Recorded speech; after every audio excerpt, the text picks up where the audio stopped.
Vede que grande amor nos tem concedido o Pai, a ponto de sermos chamados filhos de Deus. E, de fato, somos filhos de Deus.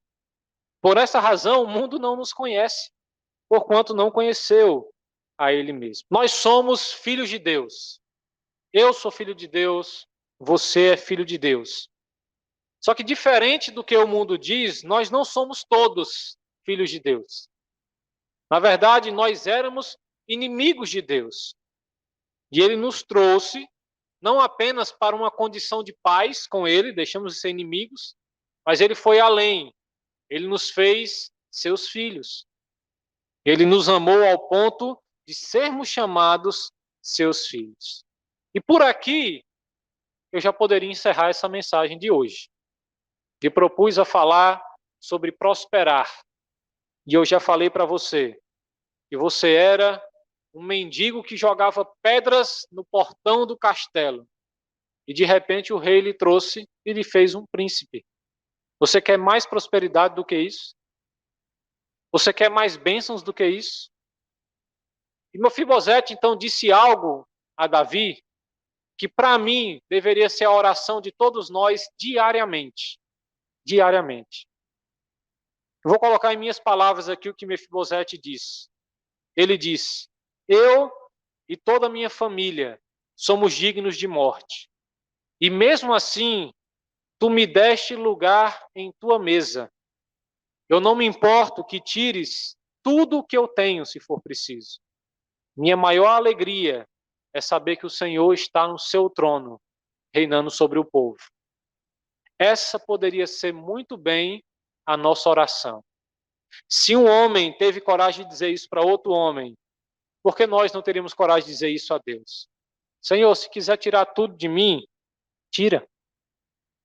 Tudo o que me importa é saber que o Senhor está no céu, governando, que o Senhor me deu um lugar em sua mesa.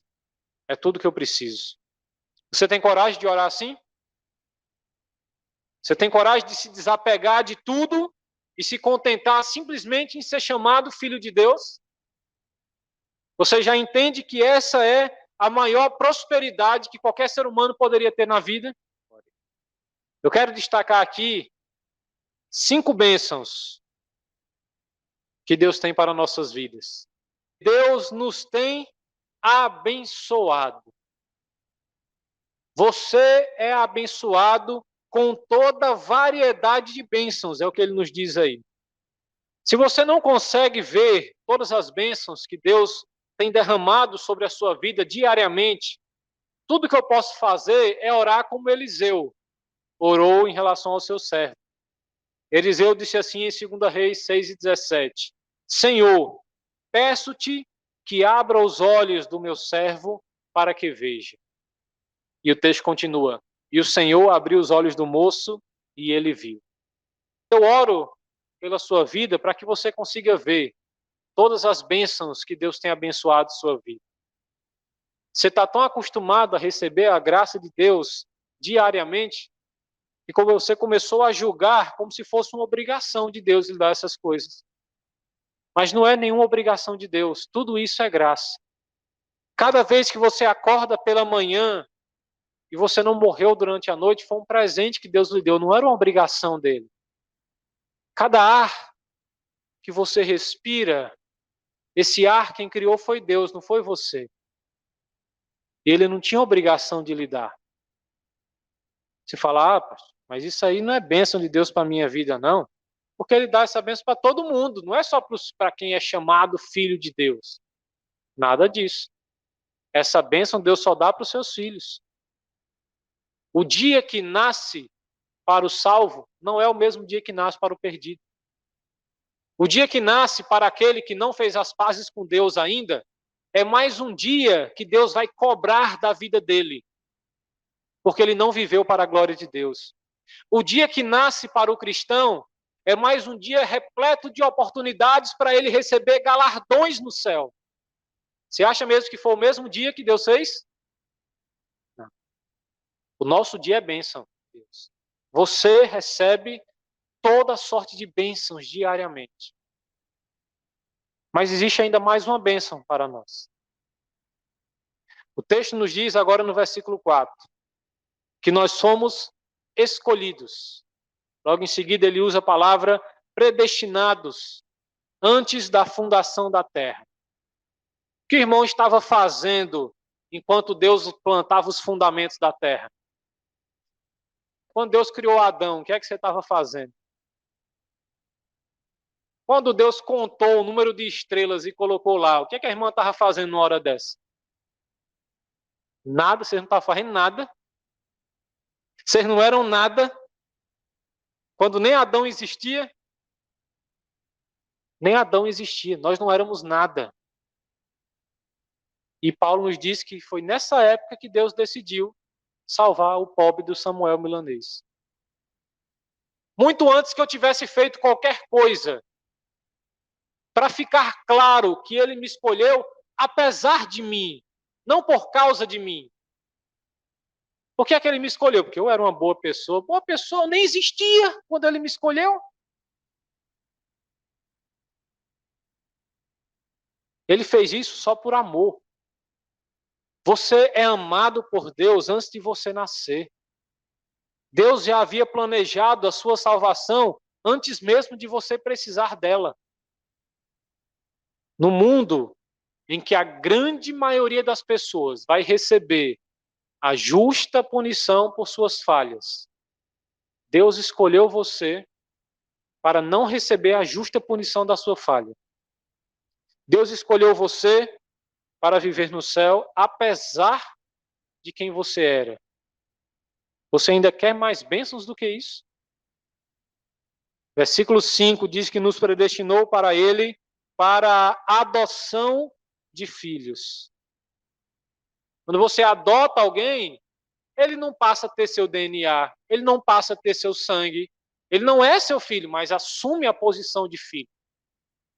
E para todos os efeitos, agora é um filho. Deus nos colocou numa posição que não era nossa. Nós somos colocados lá como filho. Mesmo lugar do Senhor Jesus Cristo. Ele era o Filho de Deus. De repente, nós somos colocados lado a lado com o Senhor Jesus. Olha, meus filhos aqui também. Você quer maior bênção do que essa? Você realmente precisa de mais? O simples fato de ser adotado por Deus e chamado de filho de Deus não é suficiente? Você ainda precisa de fama, de riqueza, de saúde? Versículo 7. No qual temos a redenção pelo seu sangue, a remissão dos pecados. Algumas religiões, ou algumas vertentes mesmo do próprio cristianismo, falam sobre como nós devemos, por meio de viver uma vida santa, conquistar a nossa própria salvação. Mas quem disse que uma atitude boa anula uma atitude errada? Vamos pensar numa ilustração? Imagine que alguém tire a vida da sua mãe ou do seu filho. Aí no dia seguinte, essa pessoa decide então comprar 1.000 cestas básicas e distribuir aos mais necessitados, para fazer a média com a sociedade. E aí você chega perante o juiz e diz, e aí? Prendeu ele? O juiz diz, prendi nada. Ele entregou 1.000 cestas básicas. Aí você fala, eu não sabia. Tudo bem então. Você reagiria assim? As 1.000 cestas básicas anulam o que ele fez com seu filho ou com a sua mãe? Não, né? Por que vocês acham que Deus faria isso? Quando você peca, quem é o ofendido? Você ou Deus? Deus, ele é a vítima. Na nossa ilustração aqui, você é o assassino, ele é o assassinado. Para que você faça as pazes com Deus, você precisa pagar um preço do tamanho de Deus. Como é que você faz para pagar um preço desse? Não faz. E como fazer então? Como alguém pode pagar o preço pelos meus pecados? Se o preço do meu pecado é do tamanho de Deus? Simples. Deus teria que morrer então. Se é do tamanho de Deus, só quem pode pagar é Deus. E foi o que aconteceu. Deus morreu e pagou o preço. Você está libertado da sua dívida. Ele era o ofendido. Mas o preço era grande demais para que toda a raça humana junta pagasse o preço de um pecado, não conseguiria. Se precisava um Deus morrer, um Deus morreu. Você foi redimido, perdoado, liberto de uma dívida que você jamais poderia pagar. Você ainda está procurando mais bênção? Você ainda precisa de algo mais para se satisfazer em Deus? Você ainda quer que Deus faça mais alguma coisa por você além disso?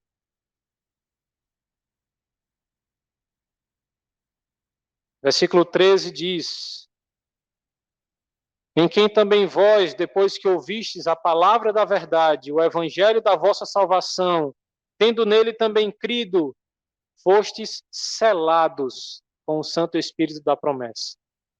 Paulo está dizendo que nós fomos selados quando o Espírito Santo veio habitar em nós. Você foi selado pelo Espírito Santo. A existência do Espírito Santo em você é a prova de que você pertence a Deus. E nada, nem ninguém pode mudar isso. Nós, que antes éramos trapos de imundície, hoje nós somos considerados cartas reais, cartas do rei.